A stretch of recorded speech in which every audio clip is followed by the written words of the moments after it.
Hello दोस्तों, कैसे हैं आप सब। आशा करता हूं कि आप सब ठीक होंगे। दोस्तों, आज का हमारा नया टॉपिक है ग्लोबलाइजेशन, जिसके बारे में हम आपके साथ में डिस्कशन करने वाले हैं। उससे पहले आप सबसे मेरा एक रिक्वेस्ट है कि प्लीज़ मेरे इस चैनल को सब्सक्राइब कर दें और प्लस इस वीडियो को लाइक करें अगर आपको ये वीडियो पसंद आती है तो आइए स्टार्ट करते हैं बिना किसी टाइम वेस्ट किए। तो दोस्तों, सबसे पहले यहाँ पे डेफिनेशन है ऑफ ग्लोबलाइजेशन। इसका डेफिनेशन इस प्रकार है: globalisation is widely used to describe to increase in world wide trade and movement of people and capital between countries. तो दोस्तों, यहाँ पे क्या बता रहा है कि ग्लोबलाइजेशन एक ऐसा टर्म है जो पूरे दुनिया में इस्तेमाल हो रहा है आज के टाइम पे, हर जगह पे। इसमें यह बता रहा है कि जहाँ पर ट्रेड, पीपल और कैपिटल, ये तीन चीज़ बहुत इम्पोर्टेंट है कि हर देश जो है आपस में इंटरडिपेंडेंट है।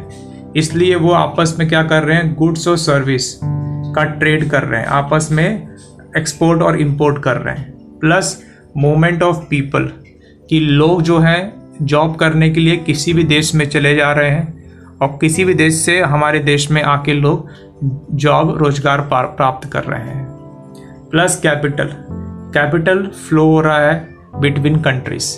मतलब आप किसी भी देश के स्टॉक मार्केट में, किसी भी बिजनेस में, वर्ल्ड के किसी भी बिजनेस में आप इन्वेस्टमेंट कर सकते हैं, वहाँ पे अपना इन्वेस्टमेंट कर सकते हैं।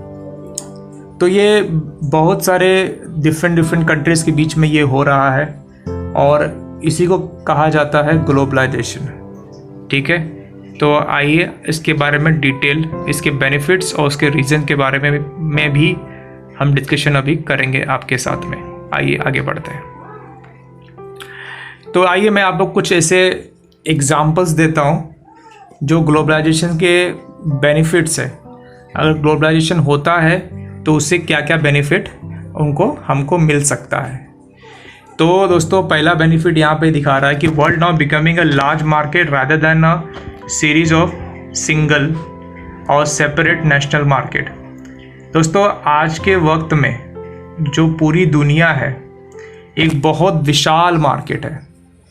ऐसा नहीं कि खाली एक अपने देश में ही वस्तु और सेवाओं का आदान प्रदान किया जाता है, मतलब अपने देश में ही बनाया और अपने देश में ही उसे बेच दिया। ठीक है, ऐसा नहीं है।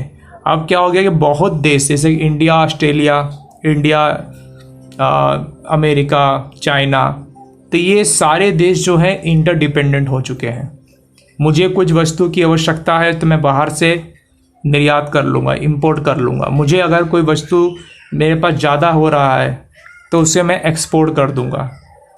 तो अभी आज के टाइम पे ये ग्लोबल मार्केट हो चला है, लार्ज मार्केट बन चुका है। तो ये फ़ायदे हैं ग्लोबलाइजेशन के। हम सीमित अपने घर में नहीं, घर से अब बाहर निकल चुके हैं हम। ठीक है, अब हम समाज की सेवा, समाज में हम उठ रहे हैं, बैठ रहे हैं पूरी दुनिया में। हर कोई सबकी सेवा कर रहा है, सबके अपनी वस्तुओं को सामने वाला को दे रहा है। कुछ कमी है तो सामने से ले रहा है, उसी को ग्लोबलाइजेशन कहते हैं। ये बेनिफिट है। Same goods and service are found in many country throughout the world. सीधी बात है, एक्सपोर्ट इंपोर्ट बढ़ रहा है। मुझे अगर कोई वस्तु की आवश्यकता है तो मैं दूसरे किसी देश से अपनी ज़रूरतों को पूरा करूँगा। सामने वालों को कुछ किसी वस्तु की आवश्यकता है तो मैं अपने यहाँ से उनको दे के उनकी आवश्यकता पूरा करूँगा। तो इससे क्या हो रहा है कि मेरी चीज़ उनके देश में, उनकी चीज़ मेरे देश में, और जो उनके पास जो चीज़ है उनके पास तो रहेगी, प्लस एक्स्ट्रा जो उनके पास है वो मेरे देश में भी आ गया, वैसे ही मेरे देश का हो गया। तो इससे क्या होगा कि जो गुड्स और जो वस्तु है, जो सेवाएं हैं, हर देश में समान रूप में पाए जा रहे हैं, देखे जाते हैं। अगर चाइना का गुड्स अगर चाइना में जाओगा तो चाइना में दिखेगा ही, प्लस इंडिया में होगा तो इंडिया का सेम क्वालिटी का गुड्स आपको इंडिया में भी दिखेगा, अन्य बहुत सारे देशों में दिखेगा। Worker find it easier to travel between the countries. तो वर्कर जो है वो काफ़ी ईजियर पाते हैं बिटवीन कंट्रीज़ में ट्रैवल करने को। इतना रिस्ट्रिक्शंस नहीं है, इतना बैन नहीं है कि नहीं आप मेरे देश में नहीं आ सकते। एक नॉर्मल सा वीज़ा लेकर आप किसी भी देश में जाके आप ट्रैवल कर सकते हो आसानी से। फोर्थ है capital finance is moving freely from country to country. अभी क्या हो गया कि पैसे जो है एक से दूसरे देश में ट्रैवल और मतलब ना कि मूवमेंट आदान प्रदान आसानी से हो जा रहा है। मुझे किसी पैसे की ज़रूरत है तो मैं अपने किसी फ्रेंड या बाहर के देश से ले सकता हूँ। मतलब आप कहने का तात्पर्य ये है कि अगर मेरी कोई कंपनी है, मेरा कंपनी को पैसे कम है, तो कोई फॉरेनर्स आके इसमें इन्वेस्टमेंट कर सकता है। मैं भी चाहूँ तो किसी और देश के किसी भी बिजनेस में इन्वेस्टमेंट कर सकता हूँ। इसका बहुत ही ज्वलंत उदाहरण है शेयर मार्केट। आप किसी भी वर्ल्ड के किसी भी शेयर मार्केट में इन्वेस्टमेंट कर सकते हो।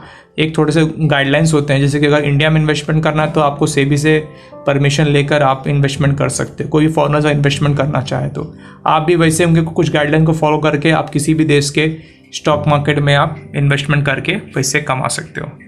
तो ये हो गए मेजर बेनिफिट्स। अब हम लोग 3 मेजर रीजंस हम लोग सीखेंगे, जानेंगे कि क्या कारण है कि ग्लोबलाइजेशन को इतना बढ़ावा मिल रहा है। आइए देखते हैं। दोस्तों पहला यहाँ पे रीज़न दिखा रहा है कि increasing number of free trade agreement and economic union between countries have reduced the production for industries. Consumer can purchase goods and service from other country with few or no more import control such as tariff.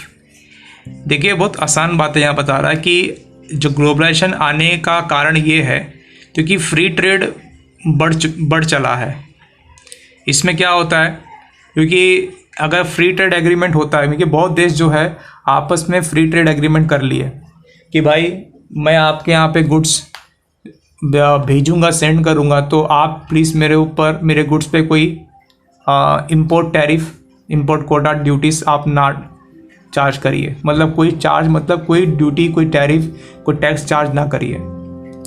तो no import control such as tariff जैसे कोई चीज़ रह नहीं गई है, बहुत कम कर दिया गया है। इसका खाली ड्रॉबैक यही है कि प्रोटेक्शन फॉर इंडस्ट्रीज़, जो लोकल इंडस्ट्रीज़ है उनको काफ़ी दिक्कत होता है क्योंकि वो कंपटीशन फेस नहीं कर पाते हैं। जैसे कि चाइना जो है काफ़ी जो गुड्स यहाँ पे इंडिया में डंप करता है काफ़ी लो प्राइस में डंप कर देता है। इंडियन जो मैन्युफैक्चरर्स हैं उतने कम भाव में वो गुड्स को प्रोड्यूस नहीं कर पाते हैं, इसलिए वो कंपटीशन को बेयर नहीं कर पाते हैं, कंपटीशन से आउट हो जाते हैं या उनका बिजनेस बंद हो जाता है। ये कुछ डिसएडवांटेज है इसका।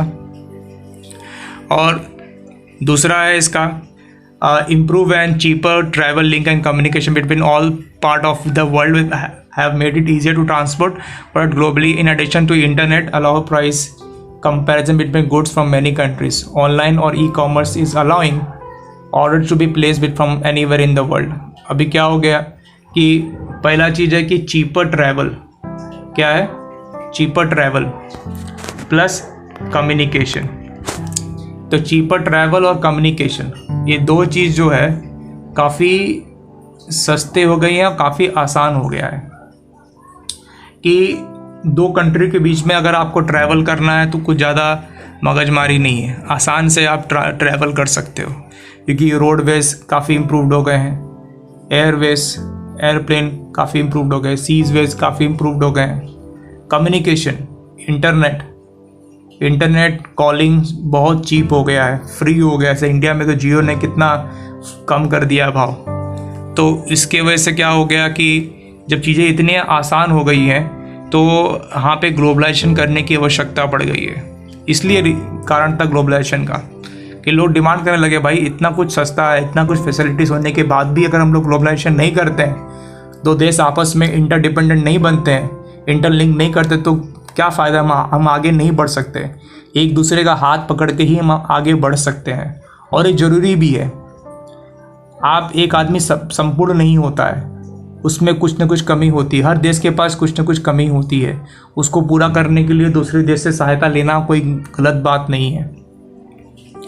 और जैसे क्या होता है कि आसानी से आप अगर देखिए आजकल इंटरनेट इतना फ्री है जिसकी वजह से क्या होता है आप प्राइस कंपैरिजन कर सकते हो बिटवीन मैनी गुड्स। मतलब जो वस्तुओं की आप यहाँ भारत में बिक रहा है, आप ऑनलाइन बैठ के आप दूसरे देश में क्या भाव चल रहा है उसका कंपैरिजन कर सकते हो। Specially e commerce, online marketing, online business में जो अमेज़ॉन है, फ्लिपकार्ट है, आप चेक कर सकते हो। अलीबाबा है, अलीबाबा से तो आप ऑर्डर भी कर सकते हो। चाइना के कितने भी प्रोडक्ट्स हैं, आप अलीबाबा.com में जाके आप वहाँ से ऑर्डर कर सकते हो। भले वो चाइना है, किसी और वर्ल्ड में है, आप ऑर्डर कर सकते हो विदाउट एनी प्रॉब्लम। ठीक है, ये 2 हो गया। लास्ट हम देख लेते हैं many emerging market and countries are industrialising very rapidly. अभी क्या हो गया कि बहुत सारे जो कंट्रीज़ है, specially south east Asia, China, वो काफ़ी गुड्स को इंपोर्ट करते हैं जो उनकी ज़रूरत है, और बहुत सारे गुड्स को वो क्या करते हैं कि एक्सपोर्ट करते हैं जो उनके पास लार्ज क्वांटिटी में है, काफ़ी कॉम्पिटिटिव, काफ़ी लेस प्राइस में। कारण ये है कि इमर्जिंग मार्केट इतने बढ़ गए। साउथ ईस्ट एशिया मतलब इंडिया, चाइना, जो कि इसे जो एशियन कंट्रीज है, ये काफ़ी ज़्यादा एक्सपोर्ट इंपोर्ट में काफ़ी ज़्यादा आगे बढ़ चुके हैं, स्पेशली मैन्युफैक्चरिंग हब, क्योंकि चाइना तो मैन्युफैक्चरिंग हब हो गया, चाइना इंडिया, तो बहुत सारे गुड्स इनके पास प्रोडक्शन होते हैं। इतने सारे जो प्रोडक्शन करते हैं तो क्या करेंगे इतने गुड्स के, क्योंकि उतना तो खपत उनके देश में है नहीं, तो उनको कोई मार्केट चाहिए ना जहाँ पे वो चीज़ों को बेच सके। तो चाइना जो स्पेशली इंडिया को ढूंढता है, अमेरिका ढूंढता है, और यूरोपियन कंट्रीज़ है जहाँ पे अपने वस्तुओं को वो एक्सपोर्ट कर सके, बेच सके, उसको मार्केट चाहिए। और मार्केट कैसे मिलेगा, जब ग्लोबलाइजेशन होगा तो ही तो मार्केट मिलेगा उसको, तो मार्केट ओपन होना चाहिए।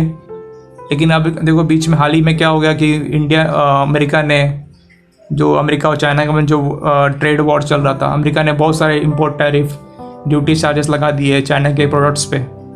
अभी ये कोरोना वायरस चल रहा है जिसमें के अंदर भी बहुत सारे देश जो है ये रिस्ट्रिक्शन लगाया जा रहा है चाइना के एक्सपोर्ट गुड्स पे, उसके इन्वेस्टमेंट्स पे, FDI, जो कि हर देश प्रॉब्लम क्रिएट कर रहा है चाइना के लिए।